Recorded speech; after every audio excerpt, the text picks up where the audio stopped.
नमस्कार, खबरों का पंचनामा में आपका स्वागत है। मैं हूं आपके साथ अंशिका। हम लेकर आए हैं देश दुनिया की 5 बड़ी खबरें, जिनके विश्लेषण के लिए मेरे साथ स्टूडियो में मौजूद हैं कैपिटल टीवी के editor in chief doctor Manish Kumar. Doctor साहब, बहुत बहुत स्वागत है। धन्यवाद। सबसे पहले नजर डालते हैं हेडलाइंस पर। कर्नाटक में कल होगी सिद्धारमैया की ताजपोशी। केजरीवाल और केसीआर को नहीं मिला न्योता। ममता ने शपथ ग्रहण समारोह में आने से किया इनकार। ज्ञानवापी मामले में सुप्रीम कोर्ट का बड़ा फैसला। शिवलिंग की कार्बन डेटिंग के आदेश पर लगाई रोक। हाई कोर्ट ने दी थी मंजूरी। शिक्षक भर्ती घोटाला मामले में बढ़ी अभिषेक बनर्जी की मुश्किलें। सीबीआई ने जारी किया समन। पूछताछ के लिए किया तलब। शराब घोटाला मामले में सिसोदिया के खिलाफ ईडी की चार्जशीट पर कोर्ट में सुनवाई। 30 मई तक टला फैसला। सीबीआई मामले में भी 27 मई तक फैसले को रखा गया सुरक्षित। पीएम मोदी 3 देशों की यात्रा के लिए हुए रवाना। जापान में G7 शिखर सम्मेलन में भी होंगे शामिल। दौरे को लेकर कांग्रेस ने लगाया महिमा मंडन का आरोप।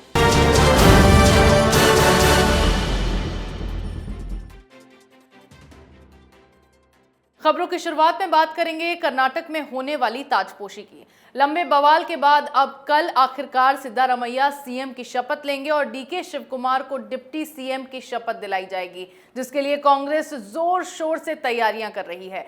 कई विपक्षी नेताओं को न्योते भेजे गए हैं। साथ ही अरविंद केजरीवाल और केसीआर का नाम इस लिस्ट में शामिल नहीं किया गया है। वहीं ममता बनर्जी ने भी शपथ ग्रहण समारोह से किनारा कर लिया है। इधर सिद्धारमैया और डीके शिवकुमार मंत्रिमंडल में शामिल होने वाले मंत्रियों के नाम पर पार्टी आलाकमान से चर्चा के लिए दिल्ली पहुंच गए हैं। डॉक्टर साहब, क्यों ऐसा हुआ कि केजरीवाल केसीआर जैसे नेताओं को नहीं बुलाया गया? देखिए, कर्नाटक की जीत को बहुत ज्यादा ओवर एस्टिमेट कर रही है कांग्रेस पार्टी। कांग्रेस पार्टी ने 20 अलग अलग पार्टियों के लीडर्स को न्योता दिया है। वो कर्नाटक की जीत को कांग्रेस पार्टी की ऑल इंडिया के स्तर की जीत की तरह पेश करना चाह रही है और ये दिखाना चाह रही है कि मोदी के खिलाफ अगर कोई लड़ सकता है, वो गठबंधन कांग्रेस के नेतृत्व में ही संभव है। तो इसलिए बाकी जितने लोग हैं जो कांग्रेस के नेतृत्व के ऊपर सवाल उठाना चाह रहे हैं, उनको लिस्ट से बाहर कर दिया गया। ममता बाहर, केजरीवाल बाहर, केसीआर बाहर। लेकिन ये जो कांग्रेस पार्टी कर रही है, ये काम पिछली बार भी हुआ था, जब जेडीएस और कांग्रेस पार्टी की सरकार इसी कर्नाटक में बन रही थी। तो ये तमाम बड़े बड़े लोग, ये तमाम बड़े बड़े लीडर, चाहे वो ममता हो या केजरीवाल हो, मायावती हो, तमाम लोग वहाँ पे पहुँचे थे और ऐसा माहौल बनाने की कोशिश की गई थी कि अब तो राहुल गांधी ने मोदी को हरा ही दिया। लेकिन नतीजा क्या हुआ?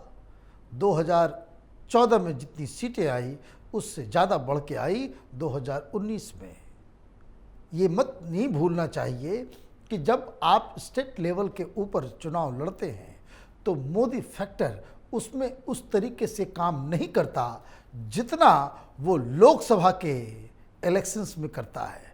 तो खैर, राहुल गांधी, सोनिया गांधी अपनी स्ट्रैटेजी के ऊपर काम कर रहे हैं, लेकिन इससे विपक्ष के कई सारे लीडर्स को की नाराजगी कांग्रेस के प्रति वो ज़्यादा प्रखर होती जा रही है। जी बिल्कुल, कांग्रेस ने जिस तरह केजरीवाल केसीआर जैसे नेताओं से किनारा कर लिया है, उसे सीधे तौर पर विपक्षी एकता में फूट की तरह देखा जाने लगा है।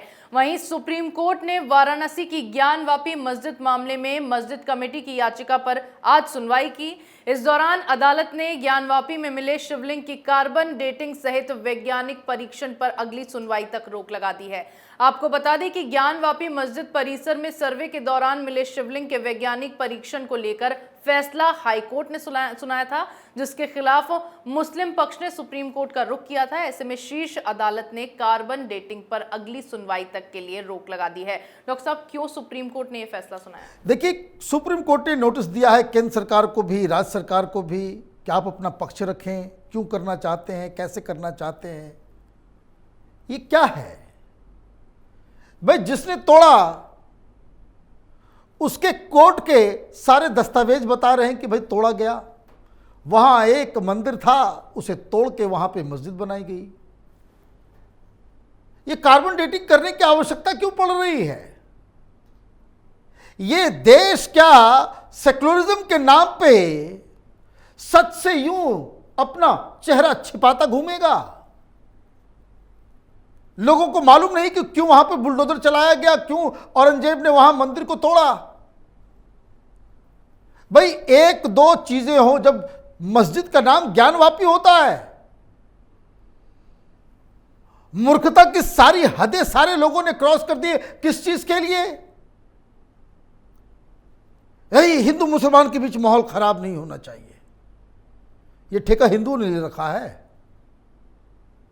यह ठेका हिंदुओं के पास है सिर्फ क्या? और ये कानून के पछड़ में जाना ही क्यों? कल कोई काबा शरीफ में जाकर के वहां कोई चर्च बना दे, पॉसिबल है क्या?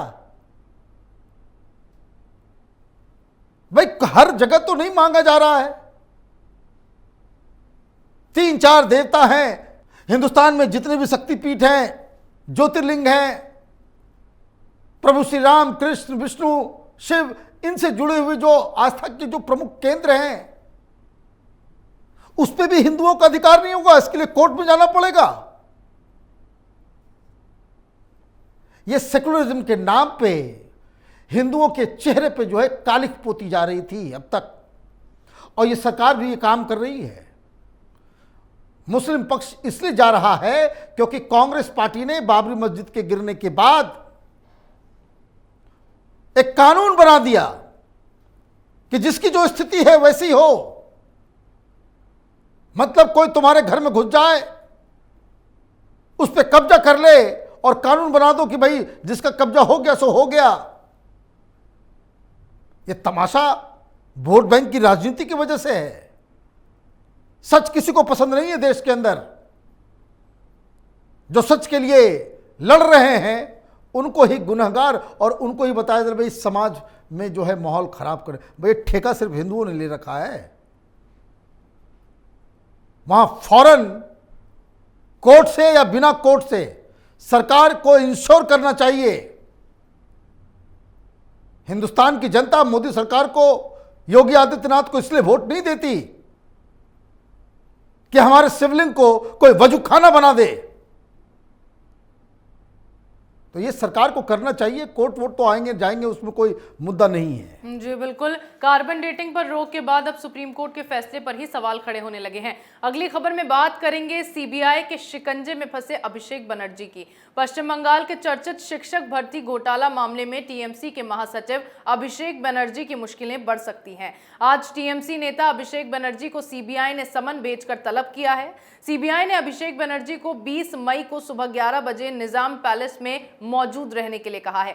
आपको बता दें कि इस समय अभिषेक बाकुंडा जिले में टीएमसी के सार्वजनिक कार्यक्रम जन संजोग यात्रा में व्यस्त हैं। हालांकि सीबीआई के समन के बाद इस कार्यक्रम को रोक दिया गया है। डॉक्टर साहब, कल सीबीआई ने बुलाया है, क्या कुछ होने वाला है? देखिए, कल शायद गिरफ्तारी हो जाए। ये केस ऐसा तो है, अब तक रिकॉर्ड रहा है कि सीबीआई जिसको बुलाती है गिरफ्तार करती है। अभिषेक बनर्जी को भी बुलाया गया है, गिरफ्तारी हो सकती है। क्यों होगी इसको समझना जरूरी है। ये शिक्षक भर्ती घोटाला ये छोटा मोटा घोटाला नहीं है। ये बंगाल के होनहार बच्चों के भविष्य के ऊपर बुलडोजर चला के ये टीएमसी के गुंडों ने पैसे लेकर फर्जी टीचरों का भर्ती करवाया है, घूस खा के। और उसका नोटों का पहाड़ जो पार्थो चटर्जी के घर में मिला, उसकी गर्लफ्रेंड के यहां मिला, वो उसके सबूत हैं। और वो तो सिर्फ ट्रेलर था, पूरी फिल्म और भी भयावह है। क्या मॉडस ऑपरेंडी था? गांव गांव से लोग टीएमसी के नेताओं को पकड़ते थे कि मुझे टीचर की नौकरी दिलवा दो, इतना पैसा लगेगा। भाई इतना पैसा नहीं है, या मेरे पास इतना पैसा है, पैसा दे दिया, नौकरी लग गई। एग्जाम में क्या पैसे, कितने नंबर आए, कौन फेल हुआ, कौन पास हुआ, उससे कोई लेना देना नहीं। पैसे नहीं है तो एडवांस में कुछ दे दो। टीएमसी के लोग अगर रिकमेंड कर देंगे तो आपको जब नौकरी लग जाएगी तो उसमें तनख्वाह मिलेगा, उसमें इंस्टॉलमेंट में देना। पूरा सिस्टम लगा हुआ था, बड़े बड़े लोग इसमें लगे हुए थे और यह धंधा चल रहा था। तो सरकार वहां सोई हुई थी? नहीं, पूरी तरीके से जागृत थी, क्योंकि ये सरकार में बैठे लोग ही तो कर रहे थे।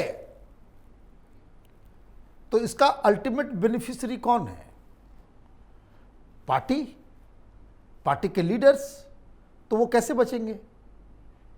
तो ये अभी तो इसकी जांच जहां जहां, और ये पैटर्न बंगाल में हो रहे सारे घोटाले की है। जो लोग बंगाल को जानते हैं जरा सा भी, उनको मालूम है कि इस तरह का भ्रष्टाचार ऑर्गेनाइज तरीके से बिना सरकार और बिना सरकार चलाने वाली पार्टी के ये असंभव है। इसलिए पूछताछ के लिए बुलाया गया है। हाईकोर्ट भी ये गए थे कि किसी तरह से छूट मिल जाए, लेकिन हाईकोर्ट से भी फटकार लगी। 25 लाख रुपए का जुर्माना अभिषेक बनर्जी के ऊपर लग गया। अब कोई रास्ता बचा नहीं, अब तो इनको सीबीआई के शरण में जाना पड़ेगा। अब देखिए, कल बहुत बड़ा दिन होगा बंगाल की राजनीति के लिए। जी बिल्कुल, सीबीआई की पूछताछ के बाद अब अभिषेक बनर्जी की मुश्किलें बढ़ती नजर आने लगी है, जिसके बाद उनके जेल जाने के चांसेस भी बढ़ गए हैं। आगे बात करते हैं मनीष सिसोदिया के खिलाफ दायर ईडी की चार्जशीट की। दिल्ली की राउज एवेन्यू कोर्ट में आज सिसोदिया के खिलाफ ईडी की ओर से दायर की गई सप्लीमेंट्री चार्जशीट पर सुनवाई हुई, जिस पर कोर्ट ने अपना फैसला सुरक्षित रख लिया है। अब इस मामले में कोर्ट 30 मई को अपना फैसला सुनाएगा। वहीं आज सीबीआई की सप्लीमेंट्री चार्जशीट पर सुनवाई करते हुए कोर्ट ने अपना फैसला सुरक्षित रखा। इस मामले में अब 27 मई को फैसला सुनाया जाएगा। डॉक्टर साहब, क्या कुछ आज कोर्ट के अंदर हुआ? देखिए, चार्जशीट दायर की गई है और जो सूत्र बता रहे हैं इसके ऊपर तो बहस जिरह आगे होगा कोर्ट के अंदर। ये कबूलनामा है सिसोदिया का। उसने कबूल लिया कि हमने फोन डिस्ट्रॉय किए। कोई ईमानदार आदमी अपना फोन डिस्ट्रॉय करता है? और क्यों? ये केजरीवाल, ये संजय सिंह, ये तो यार बंच ऑफ पैथोलॉजिकल लायर्स। क्या किया था इसने? अभी हाल में एक प्रेस कॉन्फ्रेंस में संजय सिंह कह रहे था कि भाई फोन तुमने जब्त कर लिया तो फिर फोन डिस्ट्रॉय कहां हुआ? ये मीडिया वाले और सीबीआई फेक स्टोरी चला रहे हैं। 15-15 फोन तोड़ दिए गए, डिस्ट्रॉय कर दिया गया, सबके ऊपर केस होना चाहिए, कार्रवाई होनी चाहिए, अधिकारी को जेल में डाल दो। भाई इतना आसान है? मनीष सिसोदिया ने क्यों कबूला? क्योंकि सीबीआई ने ये पता किया इन्वेस्टिगेशन के दौरान कि 2020 से 2022 तक उसने 2 फोन का इस्तेमाल किया। और जब रेड पड़ा उसके घर, जब सीबीआई ने छापेमारी की तो मनीष सिसोदिया का फोन जब्त किया। फोन जब्त हो गया। अब उसको जब जांचा परखा गया तो मालूम चला कि ये 22 जुलाई 2022 से इस फोन का इस्तेमाल शुरू हुआ। नंबर नया, फोन नया। तो सीबीआई पूछेगी ना कि पहले कौन सा नंबर इस्तेमाल कर रहे थे। और ये इसलिए क्योंकि वही वो दिन है, ये 22 जुलाई 2022, ये वो दिन है जब गृह मंत्रालय की तरफ से इस शराब घोटाले के केस को सीबीआई को सौंपा गया। जैसे ही मालूम चला इन कट्टर ईमानदारों को कि सीबीआई आ रही है, पहला काम कि फोन डिस्ट्रॉय करना चालू कर दिया। क्योंकि ये फोन उस दिन से ही इस्तेमाल में आया जिसको सीज किया गया।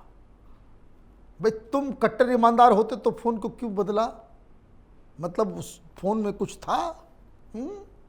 भगत सिंह की औलाद है, जांच के नाम से ही थरथरी जो है लग जाती है, फोन फेंकना शुरू कर देते हैं। तो सीबीआई ने जब ये पूछताछ की कि भाई ये 2020 से ही तुम ये सारे फोन का भी इस्तेमाल कर रहे थे, कहाँ है वो फोन? सिसोदिया ने कहा हमने डिस्ट्रॉय कर दिया। तो ये एविडेंस डिस्ट्रॉय करने का मसला है। और केजरीवाल और उसके भोंपू तमाम ये मीडिया में आकर के ये अफवाह फैलाते हैं एज इफ देश की जनता महामूर्ख है, उसको कोई भी झूठ बोल दो और मीडिया में दलाल बिठा रखा है इसने, जो कोई सवाल करेगा नहीं। भाई ये खबर आ गई है, इसके ऊपर टेलीविजन में आपने देखा कि कोई खबर चल रही है? नहीं, सबको मोटा माल चाहिए। ये कहते ना कि एक मरी हुई मछली पूरे तालाब को दूषित कर देती है, ये केजरीवाल पूरे सिस्टम को दूषित कर देगा किसी दिन। ये बड़ा खतरनाक व्यक्ति है। जी बिल्कुल, ईडी सीबीआई लगातार इस मामले में चार्जशीट दाखिल कर रहे हैं, जिस पर कोर्ट के फैसले से डर से सिसोदिया के पसीने छूटने लगे हैं। आज की आखिरी खबर में बात करेंगे G7 के लिए विदेश यात्रा पर रवाना हुए पीएम मोदी की। G7 समूह सहित कुछ प्रमुख बहुपक्षीय शिखर सम्मेलन में भाग लेने के लिए पीएम मोदी आज जापान, पापुआ न्यू गिनी और ऑस्ट्रेलिया की 6 दिवसीय यात्रा पर रवाना हो गए। वहीं कांग्रेस ने इसे लेकर आरोप लगाया है कि G7 शिखर बैठक में प्रधानमंत्री मोदी के शामिल होने को लेकर बढ़ चढ़कर बातें की जा रही हैं ताकि फर्जी विमर्श गढ़ा जा सके। डॉक्टर साहब, क्यों विपक्ष ने अब इस पर भी राजनीति शुरू कर दी है? भाई कांग्रेसी सोशल मीडिया और जो नेता हैं ये सड़क छाप किस्म के लोग हो गए। पंचायत से ज़्यादा इनका मेंटल स्टेटस बढ़ ही नहीं रहा है। गंवार जैसी बातें ये लोग करना शुरू कर दिए हैं। G7 का मतलब भी मालूम है, और G7 में जाने को आप अगर प्रधानमंत्री को क्रिटिसाइज कर रहे हो तो ये चीन की दलाली नहीं तो क्या है? G7 दुनिया के विकसित मुल्कों का सबसे पावरफुल ग्रुप है। यहां तो हिंदुस्तान को पहले एंट्री भी नहीं थी। ये तो हिंदुस्तान को इनवाइट कर किया गया है, उसमें शामिल किया गया है ग्लोबल लीडर्स के बीच। इसके लिए तो हर हिंदुस्तानी का सिर जो है फक्र से उठ जाना चाहिए। लेकिन ये चीनी दलालों को देखिए, ये छाती पीट रहे हैं। चीन इसका हिस्सा नहीं है और G7 के अंदर वहां चीन और रूस की क्लास लगाई जाएगी। वामपंथ के ऊपर सवाल किया जाएगा, चीन के एग्रेशन के ऊपर स्ट्रेटजी बनाई जाएगी। और ये चीनी दलाल एक कांग्रेसियों के रूप में यहां पे प्रधानमंत्री के ऊपर कटाक्ष कर रहे हो।